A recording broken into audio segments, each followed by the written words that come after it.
I watched 4,000 patients die over 53 years of practicing medicine. I signed their death certificates. I held their hands in their final hours. I told their families. And I am going to tell you something that most of those people had in common. They did not have to die when they did. Not from genetics, not from bad luck, from choices. Exposed patterns I first identified in 1972. Exposed behaviors I warned patients about for decades. Most of them did not listen. Now most of them are gone. I am 102 years old. I am not telling you this because I want your sympathy or your amazement. I am telling you this because I need you to understand that I have spent more time with dying people than almost anyone alive today. And I know exactly what separates the ones who made it to 90 from the ones who dropped dead at 68. You are probably doing at least 2 of these things right now, today, this morning, and you have no idea they are shaving years off your life. The first thing I learned in 53 years of medicine is that sitting will kill you faster than almost anything else you do. This is not an exaggeration. I watched it happen in real time, patient after patient. In 1981, I started keeping separate notes on my patients who sat for work versus those who moved. Accountants, secretaries, executives. They aged differently. Their blood work looked different. Their hearts failed sooner. By 1990, I had enough data to know that someone sitting 8 or 9 hours daily was aging internally about 40% faster than someone who moved throughout the day. The medical literature caught up eventually, but I saw it first in the bodies of my patients. Here is what happens. You sit. Your circulation slows. Blood pools in your legs.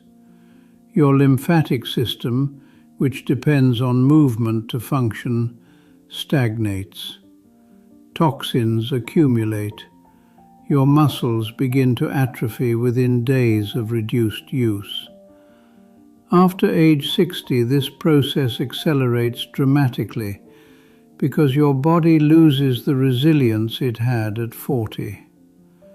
I had a patient, a retired judge, who exercised every morning for 45 minutes, religiously.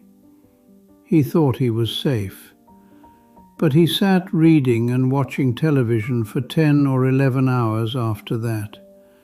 He was dead at 71, a stroke. His morning exercise did not protect him from his afternoon stillness. The solution is not complicated. Move every hour. Stand up. Walk to another room. Do something that requires your legs. I have done this since 1974. I set a timer. Every 50 minutes I get up. I am 102, and I still do this. The second pattern I identified was sleep. Not just getting enough sleep, but getting the right kind. I cannot tell you how many patients told me they only needed 5 or 6 hours. They said it with pride, like it was a sign of strength. It was a sign of delusion.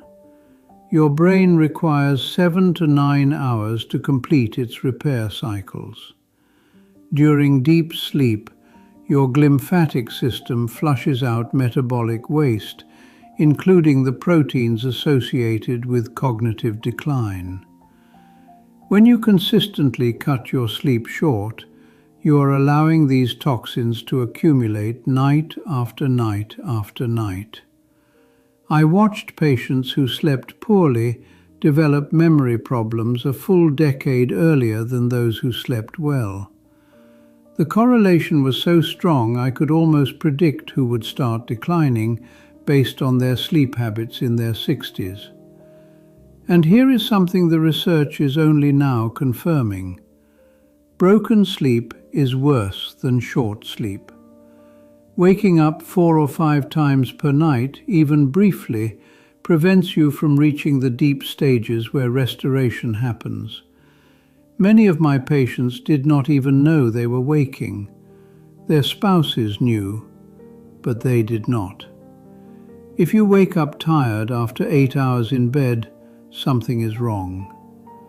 The third thing that kills people after 60 is loneliness. I know this sounds soft. It is not. Loneliness triggers a chronic stress response in your body. Your cortisol remains elevated. Your immune function decreases. Your inflammation markers rise. I had patients who were otherwise healthy but lived alone with no meaningful connections.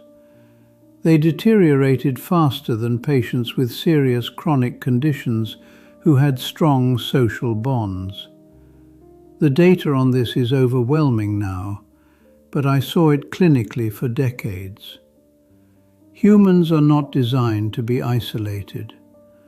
After 60, when you lose a spouse or friends start dying, the risk of isolation increases dramatically. You have to fight it actively. Join something, call someone. Do not let weeks pass without a real conversation. The fourth pattern involves food, and this one makes me angry because the advice my profession gave for 40 years was wrong. We told people to eat low fat. We told them whole grains were healthy. We told them orange juice was good for them. We created a generation of seniors eating toast and jam and cereal and wondering why their blood sugar was out of control. After age 60, your metabolism changes. Your insulin sensitivity decreases. Your ability to process carbohydrates diminishes. Foods that were fine at 40 become inflammatory at 70. I changed my own diet at 65 when I started seeing the patterns. I eliminated most processed carbohydrates. I increased healthy fats. I focused on vegetables and protein. My inflammatory markers dropped within 3 months. I recommend the same to my patients who would listen. Most would not. They trusted the old advice. Many of them are gone now. The fifth thing is chronic worry. This one is subtle because it does not look like a health problem. It looks like a personality trait. But constant low-level anxiety keeps your stress hormones elevated in a way that damages every system in your body. I had patients who were retired, comfortable, surrounded by family, and still spent hours every day worrying about things they could not control. Their bodies aged faster. Their sleep was worse. Their immune systems were compromised. Learning to let go of what you cannot control is not just good psychology, it is survival. I want to tell you something about my wife. She died 8 years ago. We were married for 61 years. She did not follow any of this advice. She sat constantly because her knees hurt. She slept poorly and refused to address it. She ate the way her mother taught her, bread and sweets and low-fat everything. She worried about our children and grandchildren every single day. She died at 94. You might think 94 is a good age, but I watched her decline for 15 years before that. I watched her lose her mobility, her sharpness, her independence. Those final years were not a gift. They were a slow diminishment. She could have had another decade of real life. She chose not to change. I am 102. I live alone. I cook my own meals. I walk every day. I read.